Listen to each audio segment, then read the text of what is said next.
Maliens ani nyantuma anga foli ani tamni obe awbela jelenye amanake jiyan fanfan ka fo obe ani abalmake ana dengede do Mamadou Sidibe alias Gandhi Malien ambe awka émission préférée kono émission mini amba wele espace de vérité no tien kene ka jamana corona wele muna famalen do mun ka wilika jo anu ka chesri o benendo jamana kono don o ka seka do dakelen fe ka bo dakelen fe ni actualité baw be jamana kono don ba fe ka min don réellement actualité mum be jamana kono ambe corona wele kana ambe sigi ambe kuma bi kwariya ba kelen be ambolo amba fe ka sigi sije ba kelen min kan o te dowreye anga jamana marabaw à travers les porte-parole du gouvernement no colonel Abdoulaye Maïgaye. C'est officiel maintenant. Le gouvernement de la transition transition de l'air a fixé. À 24 mois, mais à 24 mois, avec damné 26 mars mintamena avec damné au là. Donc au 24 mois, au kaka ben 2024 demain, ni moi fli 2024. Donc au kafo politicien ben kata katela ben en koni ou ben en flot. Faut 2024. Hokum de kona la nye Dr Aboubacar Sidiki Fomba nye awele kana kanga sigi anga kuma a communiquer bolé anko minye rimerie kodona ma famille imangante ka kuma rimer ka se niveau doma mais ni jamana marabawo yo communiquer officiel ke be se ka kodona wele kana abe sigi abe kuma mi be se ka to jamana kono dem bela jelembe ata fando sani rimer ka ke ka fam bela jelemmene Dr Aboubacar Sidiki Fomba Mamour di Sente abena nyafuli ke faso donye aka seka famali soro ala ambalma bonne nouvelle mi meyen ka frani ka amba fo halbi dobe ka fra radio kan radio mu me ka nga émission divisée dobe ka fra radio kan ala ka dongo do da radio tigi dobe anwele kube la bena mi me seka to obe émission divisée faso den chamanga seka asro anga radio so kwa min soro la bi ni o frando anga radio so kan oye radio Sanso FM ye Sanso de Mourila, cercle de Bougouni. Radio Sanso FM, na fréquence est 104.4, allez et Sanso Mourila fait, nous y Bougouni, cercle online. Allez ko, allez ka émission na main, amena, avec ta Facebook sans fait, avec ta groupe WhatsApp sans fait, kaye, anafaka bon, amba fo, aye, afana, tare, amé radio directeur fo, ka promoteur bela jelen fo, radio ke, radio so, konontoyen. Radio so floye, radio islamique, allez kolokani, danye FM, obe, nara, chikan FM, obe kolonjeba Miracle FM obe Buguni radio Genyaka alebe fana Fladugu FM alebe Kasaro nobe Kitafe radio Wasulu alebe Yanfolila radio Wateni FM 104.0 alebe Nyena nobe Siga Sofe radio Sokwame Frala kan 600 oye radio Sanso FM Sanso de Morila oye cercle de Buguni ambe folila seni radio promoteur auditrice ni auditeur bela jelema ka fo minye ato anyanywando oye faso jo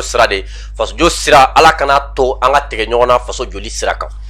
ambalma ni ambura yesani nga kuma di anga invité ma ka seka adado ni na mbafo awye nyere ti sorti mimbena ni nye ministère de la réconciliation de la paix et de la cohésion sociale no ministre yere colonel Major Ismail Wage niyo oluka département nye ka fo kanga kuma jamana kono den fe mankani fem bela jelen ko fe jamana kono den ku tege di nyoma anga ben sabati ani nyogonche slogan te dowreye pour la paix je pardonne et je demande pardon ben kama nya falendo metlaka yafa deli ben kama nya falendo metlaka yafa deli amba fo jamana kono dem bela jelenye o ben kelen kama am bela jelenga yafa nyoma anga tege di ina fo ministère yere ka bara yere minye ben ani kelenya obe siga sabati jamana kono downi nyogonche 3 mina colonel Major Ismail Wage ambafo ambalo ni amora oro la très rapidement invité à représenter no kaseka do kuma kono tele ala jona parce que suro mo ma seka famani chama sura la bela jele me ka analyse dingo aya to mani dugu jera ama anda do ni na jona ambe folila se anga sponsor bela jele ma sponsor ba folé Bama Dramé ale produit garan PDG Baye cassé agence de voyage Al Omorama cassé boisson énergétique Iberma en rebe no de misa cassé ka do anga émission kono o kofe anka musar douceur fokata se sec serif jami aidra ka foli la se ayre fanama docteur ini nyantuma amba gani malé ni nyamba ko basila toro chiti docteur te iber me flo pour que énergie be fenga anga se ka do émission kono parce que bita kuma be docteur bita kuma be rere ni bita tagaje tamina kuma ka chanko sobe Non, kuma man ca tiɲɛ kuma man ca. A kuma man ca. N'i bɛna tiɲɛ fɔ. Kuma man ca. Docteur foli lase. N'i bɛna nkalon tigɛ kɔni. Oui. I bɛ mɛn o kuma ɲɛfɔli la. Docteur foli lase an lamɛnbaga bɛɛ lajɛlen ma Mali kɔnɔ ani Mali kɔ kan. Bon n bɛ Tachi Blake ka taa.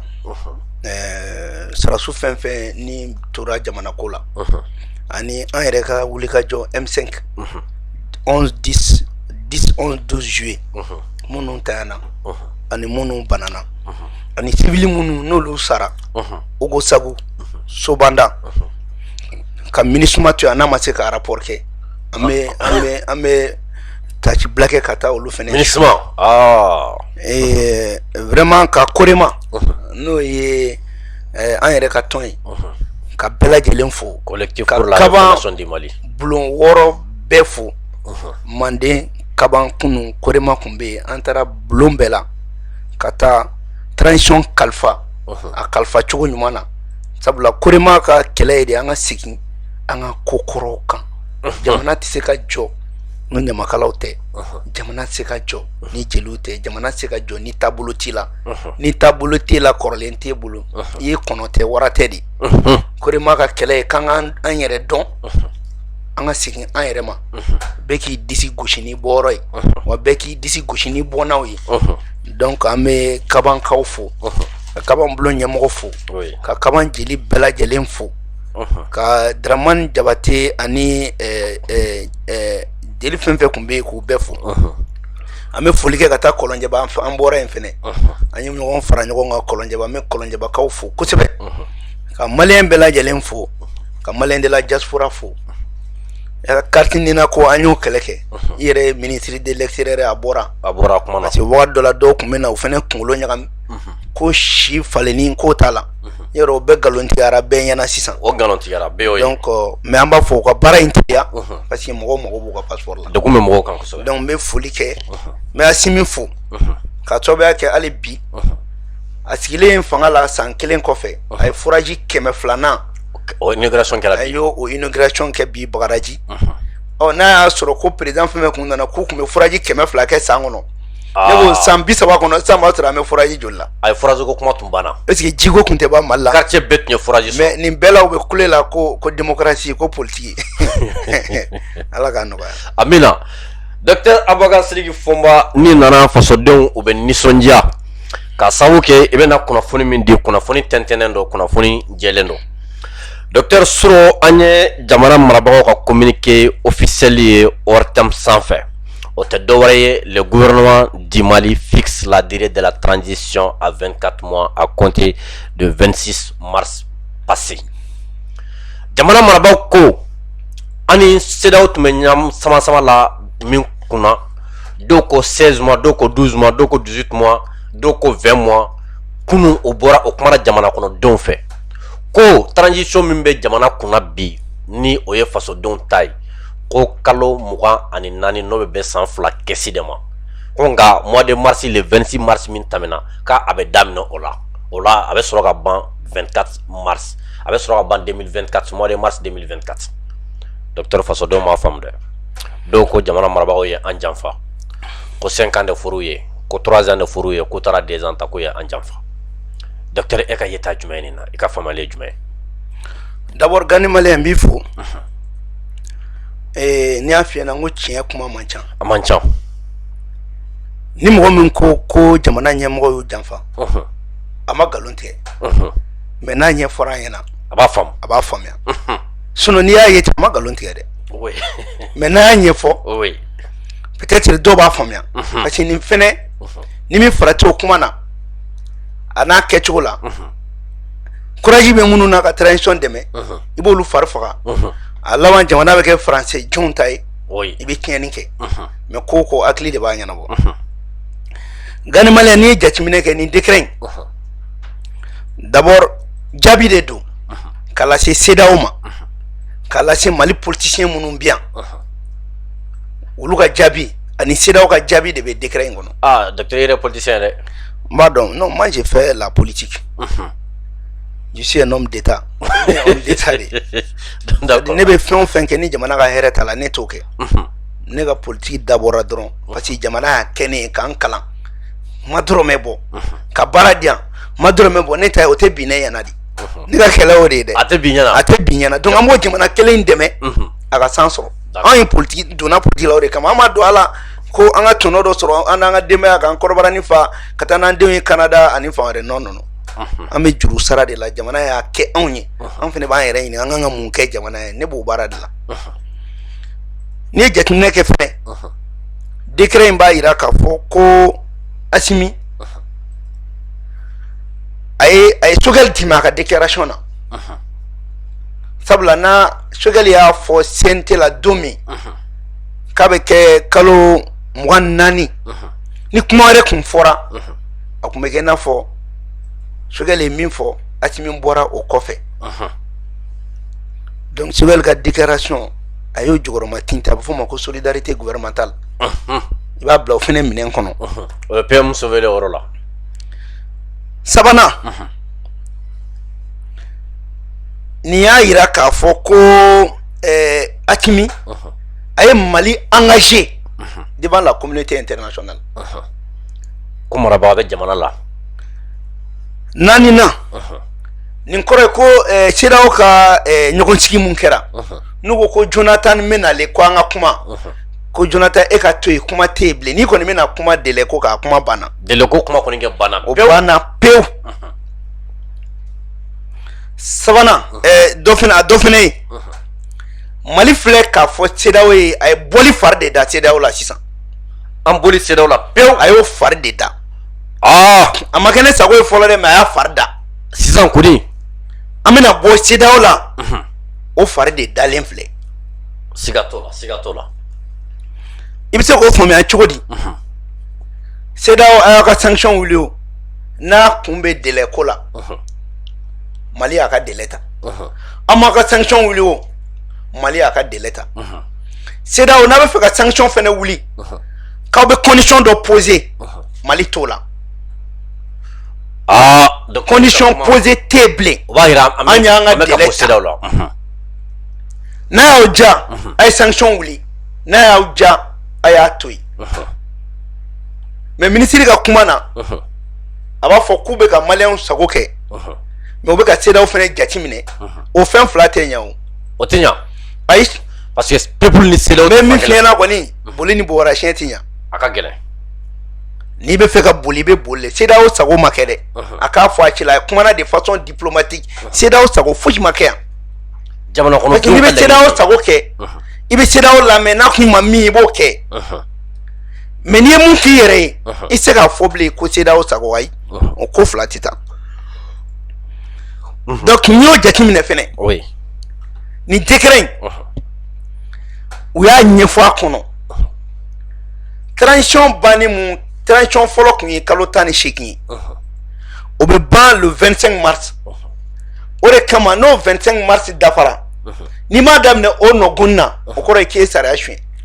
donc o de kama a bɛ daminɛ le 26 mars maintenant i ka kuma na i kun ko délai tɛ dɛ durée de fɔra la durée n'est pas obligatoirement le délai docteur ni yɔrɔ walawala kosɛbɛ dɛ n'i ko délai i b'o préciser de n bɛ bɔ nin na ka na nin na mais durée bɛɛ tɛ délai ye tɔkan mɛnna b'a dɔn comme tɔkan ye kalabancikan ye maintenant n'i ye kuma jateminɛ fɛnɛ ko prolongation i n'a fɔ maire minnu ye san 10 kɛ minnu ye san 6 kɛ an ma kalo 6 suru olu kun wa yɔrɔ mɔgɔ ma kuma ka tila k'a suru kun donc i tɛ k'i da don ni prolongation bɛ yen nɔ e mɔgɔ min sɔnn'o ma ni e y'o bénéficier hali député kɔrɔ minnu tun bɛ yen i bɛ k'a fɛ yen n'u ye prolongation bénéficier n'u bɛ maloya u man ka kuma bilen parce que olu yɛrɛ y'a suru yɛrɛ kun ka tɛmɛ o kɛra an bɛ ɲɛna yan donc mais ni an ma suru an yɛrɛ kun dɛ jamana de ko k'a y'a suru aw kun Assise nationale de refondation donc ni mɔgɔ min ko k'i b'o kɔ kari i b'i yɛrɛ ɲininka kuma e min bɛ ka kuma e ka député olu ma proroger i bɛ ka temps na wa o kɛra n'o kɛra e kan k'i da de maire fana ta kɛra sisan e kan k'i da ye maire tɛna kuma o maire bɛɛ bɛ transition na o bɛɛ taara assise nationale la maire bɛɛ parti politique ninnu to yen sa m'u ka maire n'u ka conseiller bɛɛ taara assise nationale la dɔw bɛ ka kuma o yɛrɛ de tɔgɔ la sa sinon u pas partout tɛ o sɔn dɔgɔ jamana ko n'an ko sisan ko parti ko de don u kan k'u da de parce que u ka parti bɛɛ taara assise la parti jama bɛɛ i ye parti o parti kɛ Mali la n'i y'a tila kɛmɛ a parti bɛɛ ka mɔgɔ mun ma taa o ye 90 ye c'est-à-dire i b'a sɔrɔ parti président dɔrɔn de ma taa maintenant n'u nana jateminɛ kɛ prolongation in de kɛra u kɛra k'a fɔ ka kuma na ministre porte-parole ko u y'u sɛmɛ assise nationale de refondation na 24 mois de fɔra yɔrɔ korema y'a fɔ e ɲɛna 24 mois o ye an y'a fɔ fɔlɔ de docteur même Assimi ye décret mun ta ko 24 mois n'i ye jateminɛ kɛ décret in n'a bɛ charte révisé de kɔnɔ charte mun révisera ni Assimi fana y'a promulgué o charte ko transition délai b'a daminɛ kalo 6 ka taa san 5 la wa o fana ko min promulguera n'a bɛ journal officiel kɔnɔ o ko de ye ko transition bɛ ban ni président kura sigira Mali la don min n'a ye bolo yɛlɛma kɛ ni président bɛ transition kunna ye donc o kɔrɔ ye ko wagati ma fɔ wagati tɛngunen tɛ charte kɔnɔ n'i bɛ charte kɔni bonya n'i ye wagati o wagati fɔ n'o wagati kɔnɔ ni président kalafili ma se ka kɛ i bɛ dɔ suru a kan mais i dan ye san 5 ye donc docteur b'a fɛ ka fɔ halisa a tɔ bɛ yen wa non mais banni ko tɛ nin na o tɔ jumɛn bɛ yen nɔ san 5 ma ban o c'est à dire ne b'a fɛ ka mun f'i ɲɛna n'a kun ye Assimi diya sisan a b'a fɔ décret portant délai de la transition mais a ko décret portant durée de la transition n bɛ k'a faamu sisan donc durée yan durée ni délai tɛ kelen o tɛ kelen ye yɔrɔ la non durée ni ayi u tɛ kelen yɛrɛ ye tuma o tuma danfara bɛ durée ni délai cɛ cela veut dire que b'a fɛ k'a fɔ durée o bɛ se ka ni ko i ma sisan ko délai o kɔrɔ i tɛ tɛmɛ nin kan o de délai mais n'i ko durée i bɛ se ka tɛmɛ a kan durée ye k'a daminɛ nin na ka taa nin na mais o bɛ se ka tɛmɛ maintenant a ma fɔ ko fin de la transition o ma fɔ ayi o ma fɔ tiɲɛ est-ce que a fɔra ko les 24 mois ce décret fixe la fin de la transition ayi o ma fɔ ni transition banni ma fɔ o kɔrɔ ye n'an bɛ ka taa et puis porte-parole y'a f'i ka kuma na ko an ma calendrier di fɔlɔ dɔw kan ka calendrier di an t'a di bi an t'a di sini docteur des infos le calendrier tɛ di non calendrier tɛ kunfɛ ko ye o n'i bɛ calendrier kɛ événement b'a kɔnɔ i b'a bɛɛ de fɔ ka ban c'est à dire i bɛ déjà baara bɛɛ fɔ ka ban calendrier min tun b'u bolo o tun ye san 3 calendrier de o de y'a to u bɔlen san 3 la ka na san 2 la a ma bɛn korema ma donc sisan a bɛ lajɛ baara jumɛn ni baara jumɛn kan ka kɛ o fana ɲɛfɔra u ko constitution kura o bɛ sigi transition in kɔnɔ o ye bonne nouvelle ba ye an bɛ taa 4ème république la o ka jɛya bɛɛ ma organe unique o bɛ kɛ maintenant n'i y'o jateminɛ fɛnɛ i bɛna ye k'a fɔ ni kuma bɛɛ kɔfɛ délai ko kuma min bɛ yen gouvernement a kun kan n'a kun ko k'a bɛ chronogramme produit a b'o produit k'o di jamanadenw ma k'o di CEDEAO ma o la CEDEAO fɛnɛ kun b'a fɔ komi ye chronogramme fɔ o bɛ torche ta i nɔfɛ ayi ko i bɛ nin kɛ nin na nin ma kɛ nin na wala nin kalo in na nin ta ma kɛ mais kan ka calendrier produit maliyɛnw de ye CEDEAO tɛ bilen parce que délai in fixeli c'est vrai o bɛ ka CEDEAO de informer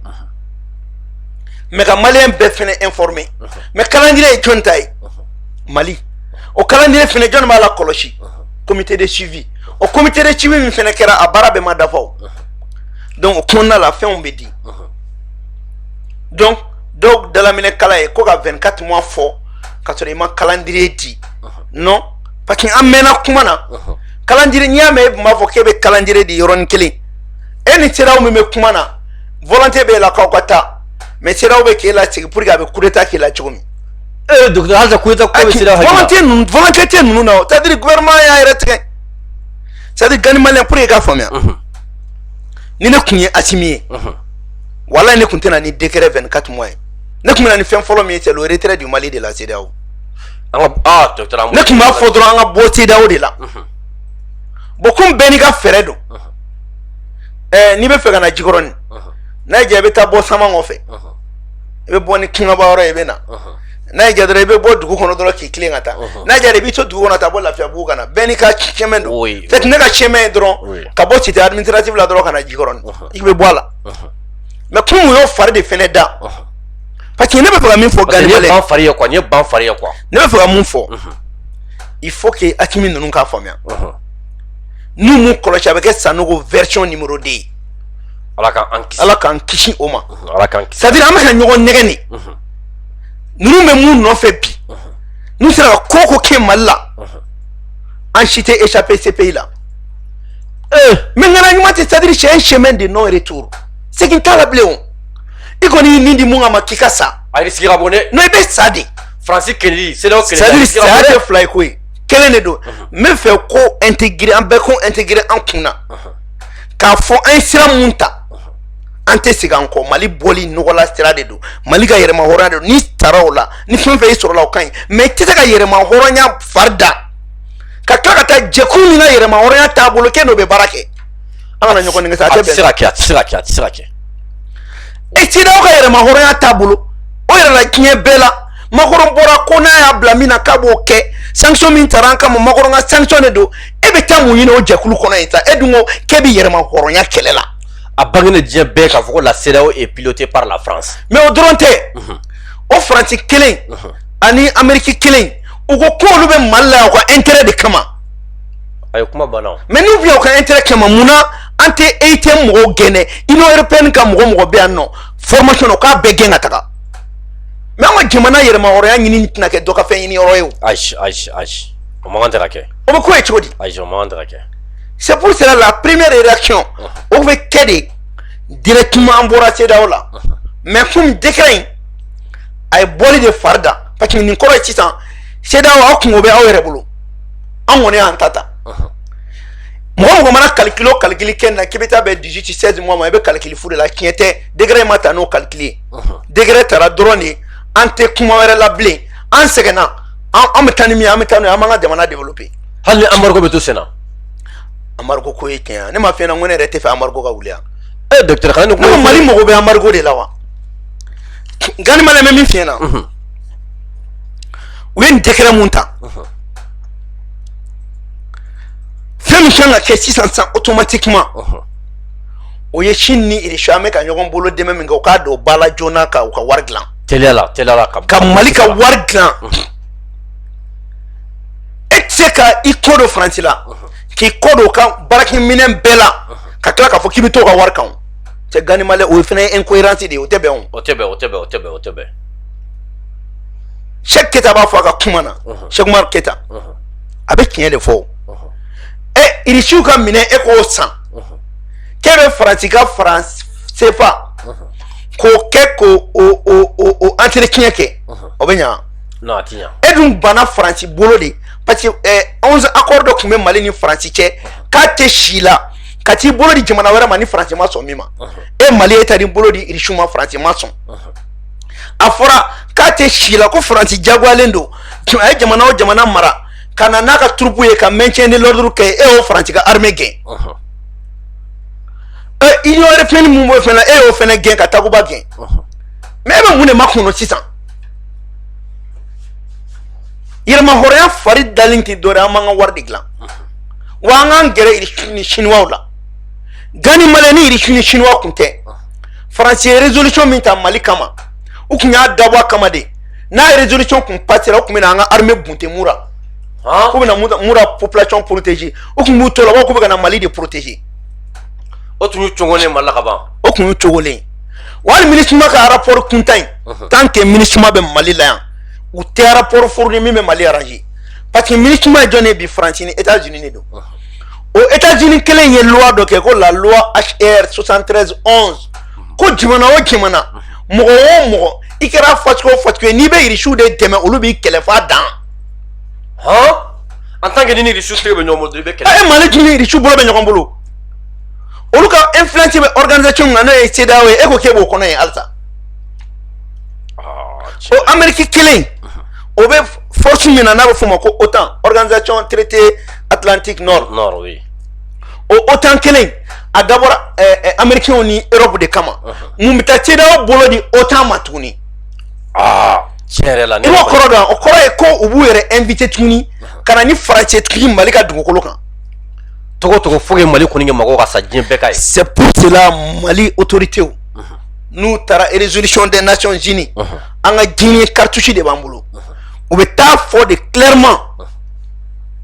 n'a pas que diplomatie de ou va faudron 6 ans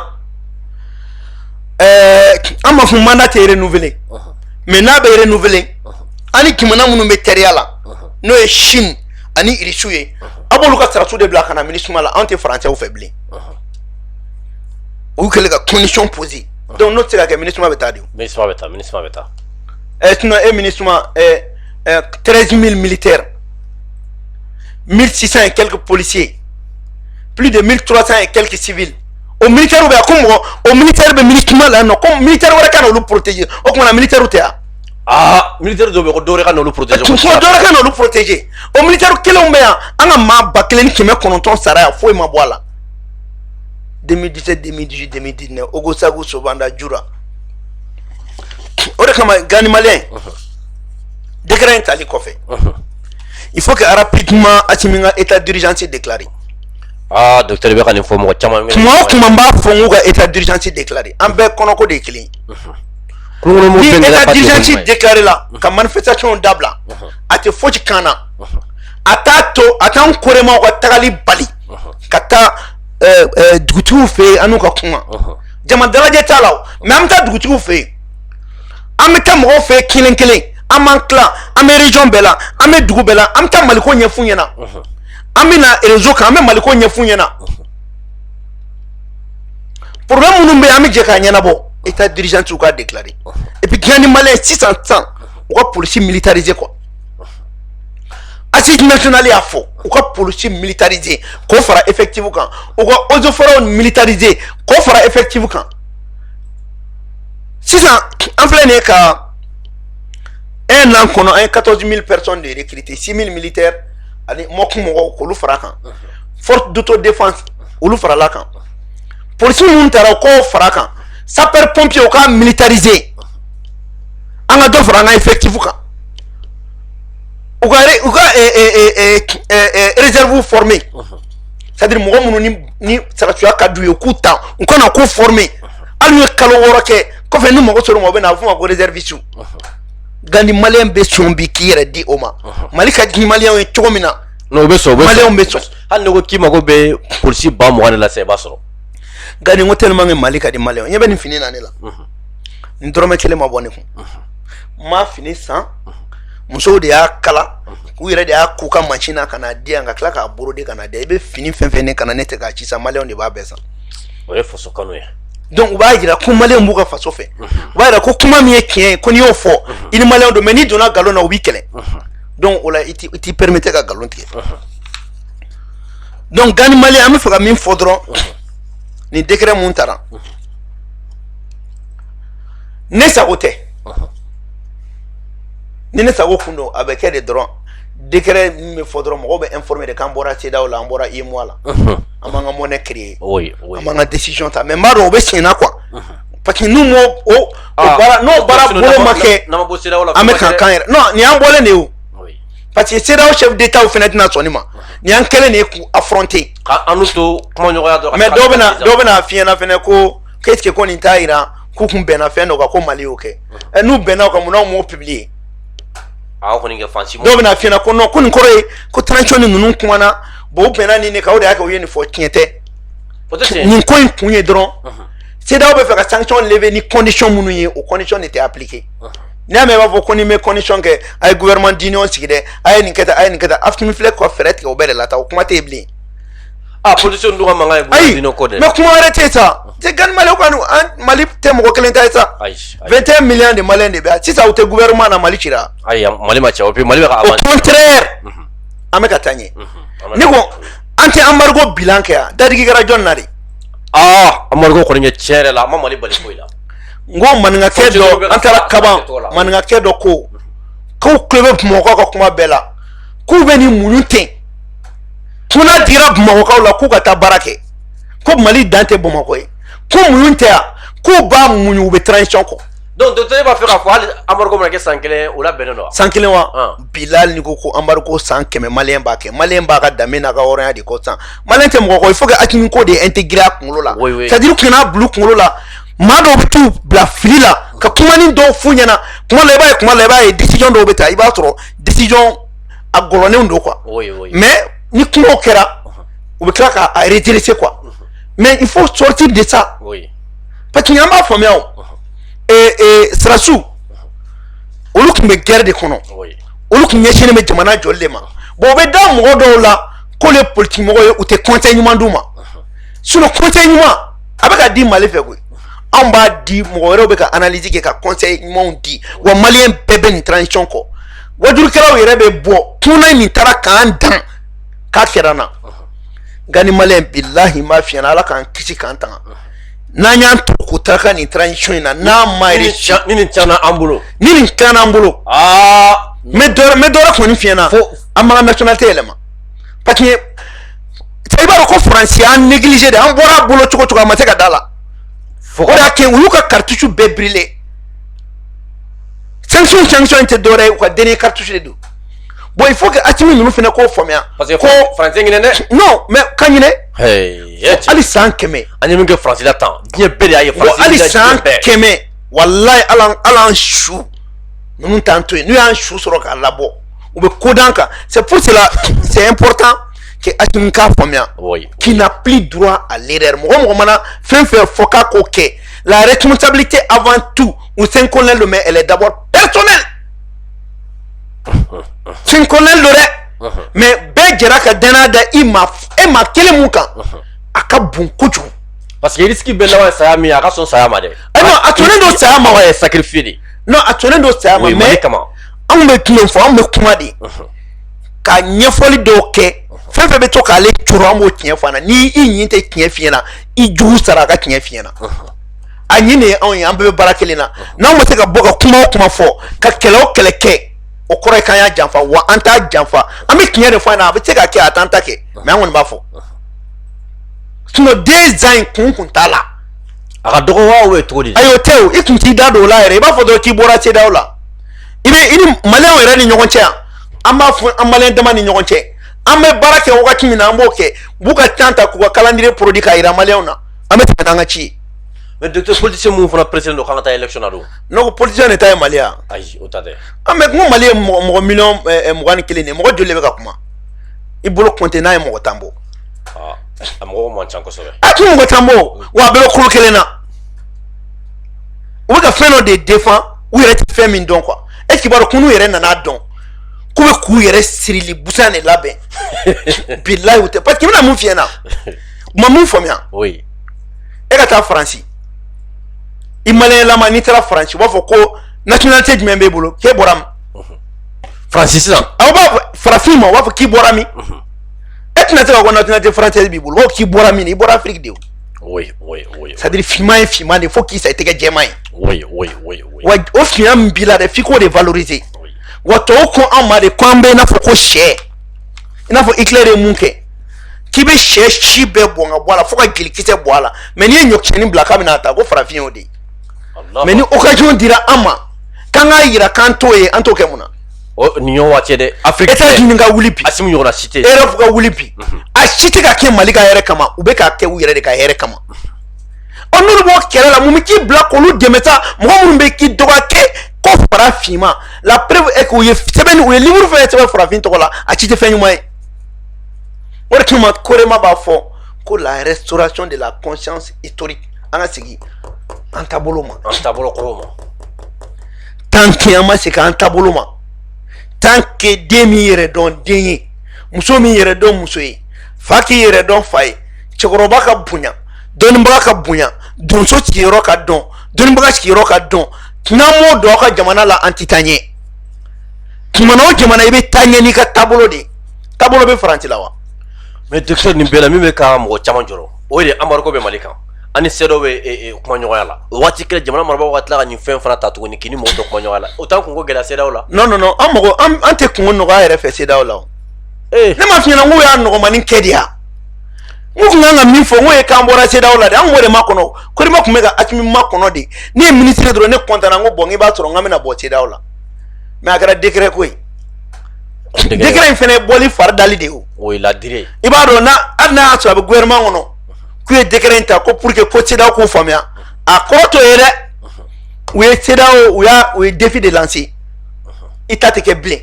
anw ta de bɛ kɛ wa kɔrɔ o de kɔrɔ fila t'a la dɛ. mais docteur est-ce que Ndizan bɛ se ka aw ka baara in kɛ wa Ndizan bɛ se ka aw ka baara in kɛ wa Gadi Malien ne ma ko ma ka kuma fɔ e ɲɛna wa kalo 21 yɛrɛ est-ce que u ko ko 2 ans de a fɔra ɲɛna ko transition bɛ ban 2 ans wa o de ko ye durée kɛ 24 mois ye o ye fɔlɔ de ye o et puis n kɛra k'a fɔ ko conformément à la charte révisée ye mun fɔ c'est de 6 mois à 5 ans donc kuma bɛɛ bɛ nin kɔnɔ sa e karisa jamanadenw ye fɛn di ma k'i ka baara kɛ k'a daminɛ kalo 6 ka taa san 5 i ka baaraw kɛ jamanadenw y'o baaraw fɛnɛ fɔ k'i kan ka baara mun kɛ o intervalle kɔnɔ n'i sera k'o baara kɛ ka yanni o intervalle cɛ a bɛ fɔ ko bravo mais n'i ma se k'a kɛ i b'a kɛ ka bɛn n'o ye kɛ donc ne bɛ fɛ ka mun f'i ɲɛna dɔrɔn 24 mois in a bila i kunkolo la ko indication dɔrɔn de don sinon bonus bɛ yen ayiwa bonus ko kuma kɔni tɛ sa bonus wa bonus tɛ bilen dɛ k'a yɛrɛ de bɛ bonus tɛ dɔwɛrɛ farali kun ni ko bonus o kɔrɔ ko bon ko an motivera an ye nin fari kunbɛ o tɛ o c'est à dire toujours est-il qu'il faut que les Maliens comprennent que n'i y'a mɛn an ka bamanankan fɔ tubabukan ye kalabanci kan de oui faamuyali ka sɔrɔ a la parce que mɔgɔ caman de yɔrɔ in faamu halisa parce que sisan tubabukan ye mun ye an bɛna baara kɛ san 2 kɔnɔ est-ce que o kɔrɔ ko baara bɛ ban san 2 kɔnɔ wa ayi n'i ko n bɛna baara kɛ san 2 kɔnɔ n'an baara ma ban dun kumakan y'o de ye o ko président y'i bolo nɔ bila papier la ko transition baara k'an bɛna kɛ san 2 kɔnɔ mais docteur dɔw ka kuma o yɔrɔ de ko san 2 min dira o banna o ma ban k'aw ka bɔ yen ko mɔgɔ wɛrɛ ka na ayi o bɛ se ka bɔ yen cogo di ka sɔrɔ jamanadenw ko san 5 bɛ yen an tɛ bɔ yen bilen an tɛ bɔ yen fo san 5 jamanadenw ko de ko san 5 non nin yɔrɔ de ma faamu kosɛbɛ c'est à dire e ma mun faamuya nin yɔrɔ de ma faamu docteur nin yɔrɔ ma fɔlɔ la nin yɔrɔ de expliquer kosɛbɛ fɔlɔ la charte fɔlɔ la u ko transition délai ko 18 mois mais fili minnu sɔrɔ o charte kɔnɔ olu ko bon ko charte bɛ se ka réviser ko mais ko mun tɛ se ka réviser ko ye président k'i to président la k'i présenter candidat la ou bien premier ministre u y'o dɔrɔn de fɔ donc kɔrɔ k'a tɔ bɛɛ bɛ se ka réviser c'est là o tun ma donc kɔrɔ ko 18 mois bɛ se ka prolonger parce que kuma ma ko kan oui a fɔra a bɛ se ka prolonger n'a bɛ réviser o kɔrɔ de ko yɛlɛma bɛ se ka don a la donc gouvernement fana ye o terme kelen de ta ka charte réviser ka 18 mois prolonger ka 24 fara kan donc ni 24 mois bɔ o tɔ ɲɛdɔnnen tɛ bɛɛ fɛ yan ayi docteur ma ɲɛdɔn i b'a ɲɛfɔ sinon mais a ma fɛn na ko ka dɔ fara kan o kɔrɔ ye ko dɔ fara kan in kɛra sariya de ye sisan c'est à dire tant que san 5 bɛ yen dɔ bɛ se ka fara kan maintenant dɔ tɛ fara mun kan o ye n'a sera san 5 ma ka sɔrɔ baara ma ban o kɔni excuse t'o la an yɛrɛ b'a fɔ k'an taara san 5 san 5 n'i kɔni y'o sɔrɔ ka sɔrɔ i kan ka baara min kɛ n'i m'o kɛ ayi an yɛrɛ bɛ Mali la o la an b'a fɔ ko an taara nka en tant que ni san 5 kɔni kɛ ma kɛ tant que Maliyɛnw ka laɲini ma dafa refondation asi jamana kurakun min fɔra ka constitution kura sigi ka ŋanamu bɔ Mali ko la ka basigi kɛ mɔgɔw ka segin ka tunu nɔ la région ka opérationnaliser ni o baaraw ma dafa transition bantɔ tɛ parce que transition bɛ ban ni président kalafili de kɛra pour que an ka se président kalafili ma a ti daminɛ fɛnɛ président kalafili la a bɛ daminɛ référendum de la sariya sunba kura o sariya sunba kura in a b'a fɛ ko baara bɛ kɛ o de bɛ kɛ o sariya sunba kura in o de bɛ kuma san jamana taabolo kan donc ni baara o baara bɛ kɛ o bɛ kɛ k'o tɛnkun sariya sunba kura la hali loi électorale min n'a bɛna ta n'u y'a bila sen kan ni fiɲɛ min bɔra la a bɛ dafa ni sariya sunba kura ye ɔ maire sigi minnu bɛ kɛ o maire bɛ sigi ni sariya sunba kura loi organique de député sigi minnu bɛ kɛ o député sigi bɛ kɛ ni sariya sunba kura loi organique de président kura sigi min bɛ kɛ o fana sigili bɛ kɛ k'i tɛnku sariya sunba kura de la donc ko bɛ daminɛ sariya sunba kura in de fɔlɔ la ɔ donc ni président sigira ka ban yanni président ka sigi maire bɛ sigi député bɛ sigi président kalafili b'a kun cɛ donc tant que président kalafili ma kɛ hali n'a ye maire sigi kɛ transition bɛ taa député bɛ sigi transition bɛ taa président mana sigi sisan k'i bolo yɛlɛma transition banna mais est ce que nin wagati de fɔra nin na a ye wagati ma fɔ nin na a fɔra ko kan de kɛ ka bɛn san 5 ma ni gouvernement ko kun bɛna baara kɛ ka bɛn san 2 ma o ye fɔlɔ de ye o fɔlɔ éducation de don a ni minɛ fɔlɔ voilà ma baara kɛ parce que a mana kɛ cogo cogo i bɛ délai dɔ di i yɛrɛ ma fɔlɔ par exemple e ye 500,000 di ne ma ko n ka so jɔ n b'a fɔ Gani Malien problème t'a la 500,000 in t'i bolo fɔlɔ parce que peuple de ta ye san 5 ye o mɛ 2 ta fɔlɔ baara kɛ n'o ye n bɛ 2 ta n b'a lajɛ ka n ka baara kɛ ni o ye n bɛ n ka so jɔ ni o ye n b'a lajɛ donc a bɛ n'a fɔ ko ne ka 500,000 min b'e bolo sisan n bɛna 2 ta a tɔ ye 3 ye voilà n bɛ baara kɛ n'o ye donc kɔrɔ ye mun ye ni n ka baara banna est ce que n mago bɛ se tɔ ma ayi i mago tɛ sa mais ni baara ma ban dun i bɛ se ka na 2 nɔfɛ voilà a bɛ to kelen a bɛ n'a fɔ e so ko Fɔnba e ye nin so mun yira ne la pour que i ka nin so in jɔ ka ban bon an bɛ 500,000 d'i ma ka sɔrɔ i b'a dɔn ko peut-être 500,000 o b'a bɔ quoi fo a tɔ bɛ to donc san 5 in dira de parce que a tɔ bɛ to parce que an b'a dɔn a mana kɛ cogo cogo i mana kɛ cogo cogo baara in kɔni bɛ se ka kɛ san 5 kɔnɔ donc o la e y'o 500,000 min di ne ma ko ne k'an ka so jɔ kun ye nin bɛɛ d'i ma est ce que ne bɛ girin ka taa 500,000 ta ayi i bɛ dɔ de ta fɔlɔ ka baara daminɛ n bɛ dɔ ta n b'a fɔ cɛ ne n bɛ fɛ ka nin kɛ n bɛ fɛ ka nin kɛ n bɛ fɛ ka nin kɛ bon ne bolo 2 bon n b'o ta donc i b'i ka baaraw bɛɛ koloma ci ni 2 ye mais i bɛ taa sɔrɔ sisan i ye so jɔ k'a ban mais so jɔlen k'a ban a tɔ ye béton ye imprévu dɔw yɛrɛ bon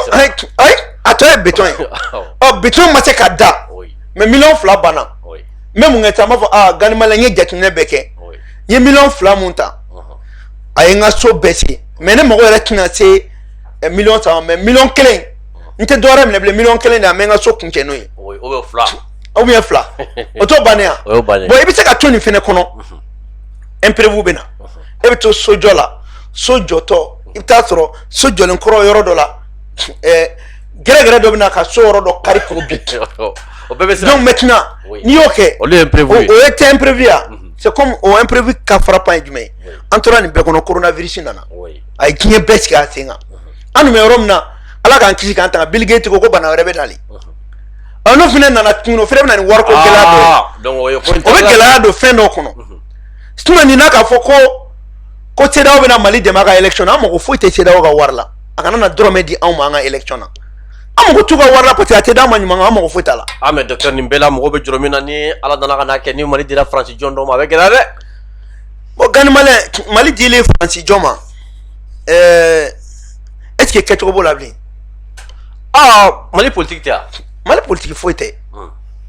ni population y'i tugu nin kɔfɛ ka taa 200 minɛ ka najini minɛ i mana kuleli fɛn fɛn y'o sɔrɔ o la an bɛ busan de don o la i tɛna fɔ an ɲɛna bilen k'e bɛ hɔrɔnya kɔnɔna bilen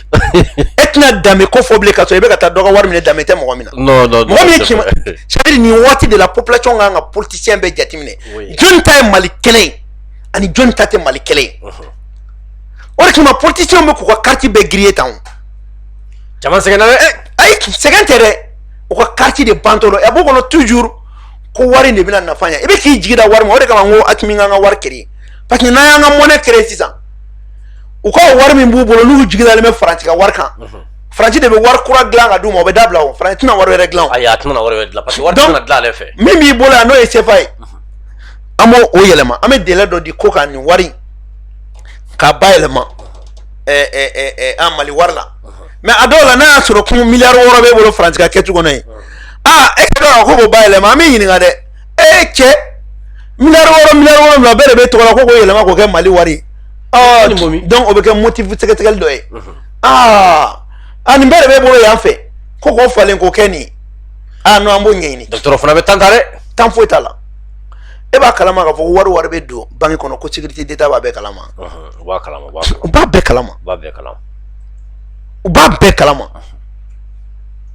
o de y'a kɛ wari caman bɛ yen a tɛ bila banque la o a caman bɔrɔ falen bɛ mɔgɔw bolo a tɛ bila banque la wa a tɛna banque yɛrɛ fɛ a dɔw bɛ bɔ Sénégal fɛ ka na parce que Sénégal ka série numéro min bɛ Sénégal fɛ o bɛ dun Mali la yan mun bɛ Côte d'Ivoire ta la o bɛ dun Mali la Mali ta bɛ dun Côte d'Ivoire Mali ta bɛ dun Sénégal donc Gani Malien an kana ɲɔgɔn nɛgɛn i bɛ ka min fɔ Mali bɛ yɔrɔ min na sisan an bɛ yɛlɛma hɔrɔnya kɛlɛ mun na ni i ko ko Faransi jɔ n'a y'a d'a ma fɔlɔ a b'an ka matériel fɛn fɛn san a b'a bɛɛ feere i n'a fɔ u y'a kɛ cogo min na mars 91 wa u tɛ da o ma dɛ an fɛn fɛn kun bɛ fanga in na ni faransɛ jɔn fɛn fɛn sigira m'a f'i ɲɛna bi i b'a sɛbɛn k'a bila ala ka mali kisi dɔrɔn k'an tanga ni faransɛ jɔn fɛn fɛn sigira a b'an bɛɛ traduit CPI la a bɛ taa n'an bɛɛ ye CPI la an bɛɛ a bɛ walahi u bɛ taa n'an ye cour pénal international la donc o de kama i tɛ fanga sɔrɔ nin na k'o manamana bila a ka taa dɔ tigɛ kɔnɔ quoi e bɛna fanga d'a ma ni fanga b'a bolo justice b'a bolo a bɛ minɛ ni boloda an dun bɛna constitution dilan cogo min na nin ye a tɛ kun maa la bilen ka coup d'état kɛ Mali la a tɛ marché bilen o parce que an bɛna baara mun kɛ c'est pour que plus que jamais coup d'état kana kɛ ka fanga la bi mais fanga fɛnɛ ka sigi cogo ɲuman na constitution dɔ ka kɛ yen mun bɛ kangaru da mun bɛ baaraw kɛ pour que o fɛnɛ kana se ka verrouiller maintenant n'i to la ka dɔ la tɛmɛ ten o de y'a kɛ n b'a f'i ɲɛna k'a bila i ɲɛ b'u fɛn fɛn la u bɛna fara ɲɔgɔn kan u bɛ candidat kelen de ta u bɛɛ bɛ campagne kɛ o ɲɛ mais o kelen bɛ bi u bɛɛ bin sababuya bɛ o de la parce que il faut coûte que coûte u kana mais ne bɛ kangaru mun d'u ye wallahi u k'a faamuya ko mɔgɔ tɛ Mali jɔ kan n'an yɛrɛ tɛ an bɛɛ de ye jamu kelen an bɛɛ de ye furuɲɔgɔnma ye an bɛɛ de ye somɔgɔma ye an kana to faamuyali dɔrɔn politiki dɔrɔn nɔfɛ k'an k'an ka Mali balimaya juman in tiɲɛ quoi k'an k'an ka sindiya juman in tiɲɛ ko kana Mali in kɛ ko don dɔ la ko dɔ de den b'a fɔ k'a ye nin kɛ anw faw la olu fana bɛ rébellion daminɛ jamana kama a ma ɲi jamana ma a ma ɲi an si ma c'est à dire a bɛ yɔrɔ Mali bɛ yɔrɔ min na an ka kɛ hakilimama ye quoi an ka dɔn ko jamana in ala ye garijɛgɛ de ye mɔgɔ o mɔgɔ ma ka jamana in mara ka ban ala ye garijɛgɛ dɔ de d'i ma n'i ma se ka min k'o la o t'i mɔgɔ nɔ ye an bɛ se ka fɛn fɛn kɛ sisan walayi gani bɛ sigi o kelen de kan Mali politicien bɛɛ an fɛn bɛ ka politique kɛ an ka bɔ an ka yafa deli Mali population fɛ an k'an bolo di ɲɔgɔn ma tiɲɛ yɛrɛ yɛrɛ la mun bɛ se ka baara min kɛ o ka t'o kɛ wa jagoya fɛnɛ tɛ ko politique tɔgɔ la ko ka poste di i ma quoi poste d'i ma poste ma d'i ma i bɛ se baara min na e k'o kɛ bani e k'i mɔgɔw ka bɔ mɔgɔ ka taa baara ɲini sa politique tɛ baara ye o i bɛ to baara de la ka politique kɛ n'a ye nin faamuya walayi an bɛ sini ɲɛsigi di an denw ma an bɛ sini ɲɛsigi di jamana in ma an t'i jɔrɔ bilen yɛrɛ Mali ye jamanaba ye ko i kana an filɛ nin bɛɛ la tan u bɛ nin kuma bɛɛ fɔ mais ni saya kɛra dɔ fɛ yen an bɛɛ bɛ taa ni furusiri b'a dɔ fɛ yen an bɛɛ bɛ taa mais a bɛ k'o min kan a ye bɔ hypocrisie la sa a ka jamana kanu aw dusukun na e ka sɔrɔ ala mana sɔrɔ min da i kama gani i b'o kɛ sa fo mɔgɔ de ka limaniya ko sɔrɔ ye ala ta ye wa sɛgɛn tɛ Mali la koyi an bɛ ka ɲɔgɔn bila sɛgɛn de la n'an y'an ka wari dilan an b'a lajɛ sɔrɔ min bɛ Mali la n'i y'a di maliyɛn bɛɛ ma a t'an bɔ a bɛ ka ca ma yɛrɛ e Faransi filɛ territoire fitinin plus de 60 millions anw ta 1 241 000 et quelques 21 millions seulement anw desilen bɛ ka bɛn anw desilen bɛ ka baara di ɲɔgɔn ma anw desilen bɛ k'o jamana jɔ tu vois. D'accord docteur sani n ka kumakuncɛ kuma d'i ma an balima caman ka wele sera an ma k'a fɔ an ɲɛna ko min ye senu population ko u ni gendarmerie bɛ ɲɔgɔn na yen k'a bɛ tile 2 ɲɔgɔnna bɔ bon u ye kibaruya min na se an ma ko sufi bilali ka yɔrɔ dɔ bɛ yen o m'a lɔn ko jamana mago sera a yɔrɔ ma kibaruya min sera an ma ko jamana mago sera a yɔrɔ ma bon ko gazeti fanga bonyana dɔw yɛrɛ blessera senu yan bon mɔgɔ mun ye an wele an ko ni ala sɔnna an bɛ kuma jamana marabagaw min bɛ jamana kɔnɔ u ka se ka a dɔn an kɔni kɛ ma se ka information bɛɛ lajɛlen sɔrɔ mais an bɛ min ɲini jamana marabagaw fɛ u ka jateminɛ a ko a bɛ se ka kɛ basigi kɔnɔna la cogoya min na ɲɔgɔn faamuya bɛ se ka sɔrɔ a la cogoya min na sinon kibaruya dɔw yɛrɛ sera ma k'a fɔ an balaga dɔw bɛ senu mun yɛrɛ labɛnnen don k'u b'a fɛ ka marcher u ni o tɛ hɛrɛ jamana ma donc an bɛ min fɔ jamana marabagaw ye u ka jateminɛ u ka se senu u ka koɲa ɲɛɲini k'a dɔn kosɛbɛ ni an ka karamɔgɔ kelen kɔni kɛ ka yɔrɔ dɔ dɔn n'o ye sufi bilali ye bɛɛ lajɛlen bɛ sufi bilali dɔn a ka Mali ko o ma deli ka bila duti la fɔlɔ bɛɛ y'a dɔn sufi bilali ye mɔgɔ ye faso kanu b'a a la kosɛbɛ a bɛ sariya dɔn kosɛbɛ a bɛ diinɛ fana dɔn i bɛ karamɔgɔ caman ta Mali la a ɲɔgɔnna man ca u la ka sabu kɛ mɔgɔ min dɔn a ye sariya kalan ka sariya dɔn kosɛbɛ et en même temps a bɛ diinɛ fana dɔn kosɛbɛ ni sufi bilali ka yɔrɔ dɔ dɔw ko kuma sera an ma ko pour le moment sufi bilali yɛrɛ tɛ yan fɔlɔ k'a bɛ déplacement na Segu bon ni nin cas sugu ninnu kɛra ka kalandenw to yɔrɔ la ko kalandenw de la bɔra yɔrɔ la k'a mankan sɔrɔ o de senfɛ ne bolo jamana autorité bɛ yɔrɔ min na bi sufi bilali tɛ mɔgɔ den ye jamana kɔnɔ kodɔnna don mɔgɔ la faamuyalen don u k'a yɛrɛ wele u n'a ka ɲɔgɔn faamu min bɛ se ka to an faw an baw ani an kɔrɔ n'an dɔgɔ mun bɛ senu basigi bɛ se ka kɛ o cogoya min na sinon jamana bɛ yɔrɔ min na bi basketball wɛrɛ mana se jamana in kɔnɔla ma hɛrɛ tɛ Gani Male hɛrɛ foyi t'a la ne bɛna mun f'i ɲɛna oui n y'a f'i ɲɛna n ko tiɲɛ kuma oui a man ca sariya foyi tɛ gouvernement bolo bi ka taa baara dɔ kɛ zone aéroportière la ka sɔrɔ commission min sigira o ma ko bɛɛ préparé latigɛ n'an y'a kɛ an ye fili baara de kɛ o kɔni o ka jate ni ɲɛmɔgɔ dɔw kumana n y'a yir'u la jamana in bɛ yɔrɔ min mɔgɔ minnu bɛ ka wuli ka bɔ yen ninnu de sɔnna sanction ma ninnu de transition soutien i tɛ se k'an to embargo kɔnɔ wagati min Faransi bɛ ka wari di mɔgɔw ma ka transition janfa wagati min wari bɛ ka distribuer fan bɛɛ fɛ n'o wagati kelen i taara fantan dɔw tɔɲɔ a man ɲi ni urgence jumɛn bɛ nin na bi a man ɲi jamana ma dɛ a man ɲi jamana ma yɛrɛ de a man ɲi jamana ma Sufi Bilal ye ne wele Sufi Bilal anw bɛ taa fɛn o fɛn na hali an bɔra Kɔlɔnjɛba a ka Sufi bɛɛ bɔra ka taa kɛnɛ kan i n'a fɔ karamɔgɔ bɛɛ bɛ ka transition dɛmɛ cogo min an tɛ nkalon dɛmɛ mais ne ko ni urgence ye jumɛn ye bi a nafa kɔni kɛ tiɲɛ yɛrɛ la mɔgɔ min ye kuma muɲu embargo bɛ ko muɲu ka bɔ ka transition dɛmɛ n'aw bɛ nin kunbɛrɛli kɛ mun na aw tɛ c'u ma ani population ka sigi a k'a kɛ sariya kɔnɔ o de kama n ko ministre min bɛ domaine kunna a tɛ k'a ka baara kɛ quoi commission dɔ de sigira domaine ministre vraiment fo ka se ka jate Ɲamakɔrɔ zone aéroportière ko ka kumaw da o résultat ma bɔ mun bɛ taa mankan wɛrɛ wuli tuguni ko ko dɔ bɛ na kɛ non a man ɲi et puis a bɛ taa kɛ yɔrɔ min yɛrɛ la ne ko selu kɛnɛ wɛrɛ tɛ yen nin yɔrɔ in quoi mɔgɔw ka du cira bɛɛ ɲɛna sisan ni polisi so jɔlen don ou bien académie jɔlen don espace wɛrɛw tɛ yen mun tɛ mɔgɔw ka so yan a tɛ ban a tɛ ban a tɛ ka jɔ yan a tɛ ban a tɛ ban a tɛ ban c'est à dire i b'a dɔn nin waleya ninnu an bɛ autorité attention attirer an minnu ye koremaw ye an fɛn bɛ ka transition dɛmɛ an de bɛ duguma u kana baara gɛlɛya anw bolo sa non kana baara gɛlɛya wallahi parce que n'anw bɛ ka wuli an bɛ ka jamanadenw bɛ ka sɔn jamanadenw bɛ ka faamuyali kɛ bɛɛ bɛ k'i nin di maliko la n'o waati fantan min ni se t'o ye samiya yɛrɛ ɲɛkɔrɔla la san bɛ ka bin cɛ o kɛ wagati tɛ nin ye dɛ kɛ waati tɛ nin ye tiɲɛ yɛrɛ la kɛ waati tɛ nin ye a kɛ waati tɛ nin ye dɛ non non non mais n b'a dɔn ministre min bɛ intérieur la a bɛna décision ta nin ko in kama an y'a ɲɛfɔ fana ɲɛmɔgɔ dɔw ɲɛna u bɛ décision ta nin ko in kama parce que nin ko marali ninnu de man ɲi hakɛ man ɲi jamana ma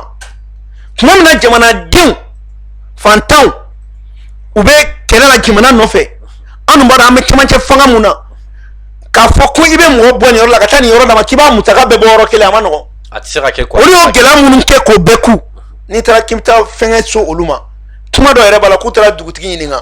ko dugutigi ko ko awɔ k'a bɛ se ka kɛ dugutigi ta y'a ka dugu ye kɛ mais bamakɔ kɔnɔ yan ko mɔgɔw b'u ka do de san mɔgɔw b'u ka du de san dugutigi tɛ yɔrɔ san ka di mɔgɔ dugutigi tɛ yɔrɔ san ka di mɔgɔ ma mɔgɔw b'u ka yɔrɔ san yɔrɔ bɛ san dugu de kɔnɔ mɔgɔw bɛ fara ɲɔgɔn kan dugutigi kɛ dugutigi fɛnɛ de mais tuma ni aw bɛ nin kɛ a bɛ population bɛɛ de wele a bɛ sigi a bɛ kuma n'u tun ye nin fɔ an yɛrɛ ɲɛna korema ɲɛna an bɛ wuli ka taa se u ma an bɛ kuma an b'u lafaamuya mais a kɛ waati tɛ nin ye Gani Male a kɔni kɛ man ɲi dɛ parce que n bɛna min fɔ n bɛ ministre de l'administration territoriale fo parce que u y'a ko dɔ wuli k'u bɛna kɛ Mopti Burkina a ye ministre wele a ko u ma yamaruya di mɔgɔ si ma ko ka lotissement kɛ transition in kɔnɔ kuma tɛ ko ka population bɔ yen n'u kɔni kɛ na ninnu maintenant ni nin bɛ yen a bɛ baara gɛlɛya dɛ ni min bɛ yen adamaden i bɛ dɛmɛ kɛ i b'a dɔn n'aw bɛ ko o ko la n'i ma sira i dayɔrɔ ɲɛ Gani Male mɔgɔ i ka jɔrɔ i danbe la n'i ka hɔrɔnya la ne fɔma ye fantanden de ye anw faw ka du cira zone aéroportière la a dɔn a ye mun kan na an b'a dɔn salon o san na u taara zone aéroportière ci lebu bolo mɔgɔ 3 sara dɔw b'u buranna na hali bi olu bɛ ka si kɛnɛ ma halisa commission sigira ani kɛlɛw bɛɛ kumana bɛɛ ni zone aéroportière mɔgɔ ye ɲɔgɔn ye ko problème bɛ ɲɛnabɔ o commission sigira o jaabi ma bɔ fɔlɔ a bɛ taa mun kɛ mɔgɔ ka so nin bɛɛ la min bɛ mɔgɔw énervé nin bɛɛ la maire min bɛ ka fɛɛrɛ foyi tɛ fɔ mɔgɔw ye o maire ka ko la u bɛ minɛ u bɛ bila foyi non ça c'est pas bon n bɛna mun f'i ɲɛna o bɛɛ ye fɛngɛ wɛrɛ de ye Gani an ka taa mɔgɔw ka hakɛ la i b'a dɔn ne bɛ siran mun na barika b'i la o jɔw b'i la o kana hadamadenw hakɛ ta a tun tɛ nin bɛɛ kalama mais an b'an profiter a ka bɔ a kalama a ka bɔ a kalama ye mun ye dɔw de ka baara bɛ transition in kɔnɔ u b'a fɔ k'u bɛ transition in fɛ k'a sɔrɔ u t'a fɛ u bɛ fɛ k'a firi ka kungo dɔ lase jamana ma nin ko in filɛ nin mun man ka kɛ tan c'est à dire n'an bɛ baara kɛ jamana ko la an ka miiri quoi i k'i yɛrɛ lajɛ i k'i ka kunun lajɛ k'i ka bi lajɛ nin bɛ ka kɛ na ni ne yɛrɛ do dun docteur ka kuma kuncɛ kuma n bɛ kuma kun cɛ ni mun ye dɔrɔn ka fasi minyana ala ye an bɛɛ garijɛgɛ olu de dana da an kan n'an ka faso kanu ye parce que tali mun kɛra mɔgɔw taara de n'u ka faso kanu ye an taara k'an ka jamana dɛmɛ élection man se Mali fanga la dɛ wa ni élection min sigi yen n'i nana k'i ka situation dɔ redresser i tɛ ka kɛ i b'a fɔ ko élection ye mɔgɔ min sigi dɛ musalaka baw k'a dabila quoi musalaka tɛ jamana jɔ i tɛ jamana contrôle la i ni min ka kan o de bɛ k'i la an tɛ politique tɔn na opposition tɛ Mali la kuma tɛ majorité ma u ka état d'urgence décrété manifestation a ka jɔ ne b'a dɔn an fiɲɛ bɛ wuli ka jɔ la transition tɔgɔ la an ye mɔgɔ labɔ an ma mɔgɔ labɔ an bɛɛ bɛ se ka taa se maliyɛnw ma ka kuma f'u ɲɛna u bɛ mun faamuya an fɛn bɛ ka transition dɛmɛ an bɛ se ka an ka émission kɛ ka mɔgɔw labɔ ko kalama ka sɔrɔ a ma kɛ parce que an bɛ yɔrɔ min na sisan jamana ko a cogoya ka gɛlɛn wa ministre ka mandat renouveleli u kana renouveler u k'a fɔ soit Russie ni Chinois kana ou bien an ta la maintenant an ka monnaie u k'o créer sisan et puis ni papier min filɛ ni CEDEAO ye CEDEAO ka siyon bɛ nata na a ye sanction wuli o a ma wuli n'a y'a proroger dɔrɔn o kɔrɔ ye ko a tɔ kɛra fɛn ye u bɛ sin ka décret kɛ k'an bɔra CEDEAO la déjà ni yɛrɛ y'an bɔlen o nin ye bɔli fari dalen et puis u k'a notifier depuis bi k'a fɔ CEDEAO ɲɛna ko CEDEAO bɛ ka coopération min kɛ ani OTAN cɛ ko ça n'engage pas le Mali parce que u y'a ta ka sɔrɔ sanction bɛ anw kan a ça ne nous engage pas a tɛ Mali engagé dɛ wa Mali tɛ i yɛrɛ ye o kɔnɔna na u k'o fɔ ka nɔgɔ b'o la pewu voilà donc Gani k'i yɛrɛ fo. Merci beaucoup docteur. Malien bɛɛ lajɛlen fo ni ala sɔnna halisa c'est une situation an bɛ an renseigner a la ni a situation n'a ma basigi an bɛ émission. non a bɛ basigi Gani ni ala sɔnna ma non a bɛ basigi o de y'an ka ala deli ye n'o ma kɛ an bɛ tila ka sigi wɛrɛ k'a kunna yan inshallah ala ka an bɛn a ɲɔgɔnna wɛrɛ ma wasalam.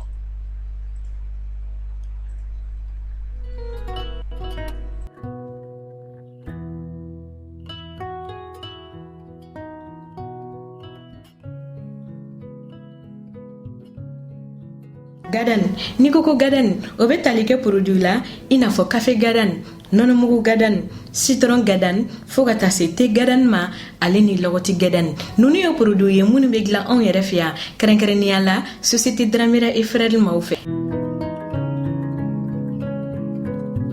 ni mɔgɔ min mago bɛ nin produit ninnu na i bɛ se k'i senfa biribiri ka se boutique la mun tɔgɔ ye ko boutique 711 711 ale carilen don Bamako fantan ani naani bɛɛ lajɛlen de la ni o fana ye société Dramera et Frères maaw ka boutique ye kɛrɛnkɛrɛnnenya la fɔlɔfɔlɔ o bɛ tali kɛ hali de Bamako kɔnɔna na ni e b'a fɛ ka i to i sigiyɔrɔ la k'u wele i bɛ se ka weleli kɛ nɛgɛjuru sira la mun bɛ tali kɛ 76 14 19 19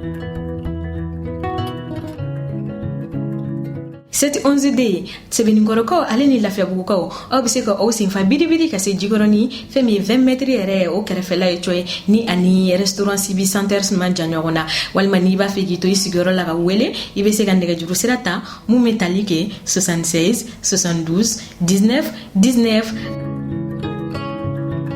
Kalabankorokaw fo ka taa se Kabalakaw ma aw bɛ se ka aw senfa biribiri ka se Cɛbani fɛn min ye lycée Demba Kanda Keita o kɛrɛfɛla yɛrɛ la coye wala n'i bɛ fɛ k'i to i sigiyɔrɔ la k'u wele i bɛ se ka weleli kɛ nɛgɛjuru sira la 74 62 19 19 o tɛ a bannen Banangabugukaw aw fana bɛ se ka 711 maaw lasɔrɔ nɛgɛjuru sira la mun bɛ tali kɛ 79 91 19 19 ni Banangabugu ta ni o bɛ lycée Ibrahim Mali yɛrɛ kɛrɛfɛ yɛrɛ coyi o ma dan produit gadan dɔrɔn fɛnɛ ma fɛn min ye produit wɛrɛ caman ye o bɛ sɔrɔ u ka yɔrɔ la mun bɛ tali kɛ malo bɔrɔw fo ka taa se nɔnɔmugu bɔrɔw la jus kɛrɛnkɛrɛnnen ɲumanw o bɛ u ka yɔrɔ la ale ni boisson dumanw fo ka taa se savon ma deodorant ɲɛgɛn kɔnɔna ale ni mɔgɔninfin yɛrɛ kasa jago duman ni bɛɛ lajɛlen bɛ sɔrɔ u ka yɔrɔ la fɛn min mayonnaise petit matin ye o bɛ yen fo ka taa se moutarde dumanw ma ale ni petit pois ni bɛɛ lajɛlen de bɛ sɔrɔ u ka yɔrɔ la.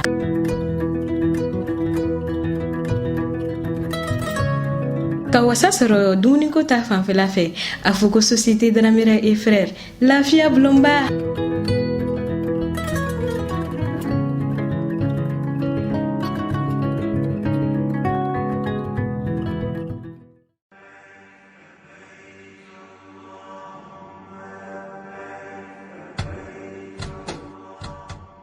al umra be silamɛw kunnafoni k'a be duguta kɛrɛnkɛrɛnni min labɛn san 2022 umra ugumu kɔnɔna na ko o tɔgɔsɛbɛnw bi senna. Hinjikɛla minnu b'a fɛ ka taa umra la ɲina sunkalo dɔgɔkun fɔlɔw la ni o b'a daminɛ avril kalo tile 4 ka taa bila a tile 18 na san 2022 ko o musakaw bi t'i jɔ sefa wari miliyɔn 2 ani 280 na. Minnu b'a fɛ ka taa sunkalo dɔgɔkun labanw na n'o b'a daminɛ avril kalo tile 17 ka taa bila mai kalo tile 2 la san 2022 o musakaw bi t'i jɔ sefa wari miliyɔn 2 ani 120 na. Al umra b'a da silamɛw kulo kan ko tɔgɔsɛbɛnw bi senna halisa minnu b'a fɛ ka taa rajaba kalo o dɔgɔkun labanw duguta la ni o yɛrɛ bolodalen do ka bɛn février kalo tile 22 san 2022 ma. Al umra be silamɛw fo minnu ye danaya da u kan wa a bi weleweleda kɛ u bɛɛ lajɛlen ka boli joona ka n'u tɔgɔw sɛbɛn ni ka duwawu kɛ u ka taa ni ka segin ɲuman na Saudiya jamana kan. Ka fara o bɛɛ lajɛlen kan, al umra ye cakɛda ye min be biyew feere minnu be dugutaw kɛ ɲɔgɔn fɛ ale ni kelenna dugutalaw ka taa diɲɛ jamana bɛɛ lajɛlen na min yɛrɛ la ani kɔnpanyi caaman de be baara kɛ ɲɔgɔn fɛ sɔngɔ nɔgɔman na. Ka fara o kan an be visa di Dubai tagalaw ma ka assurance labila dugutalaw ye bolimafɛnw ale ni fɛn caaman wɛrɛ. An ka musaka sarasiraw ye Orange Money, MoneyGram, Ria ale ni Western Union.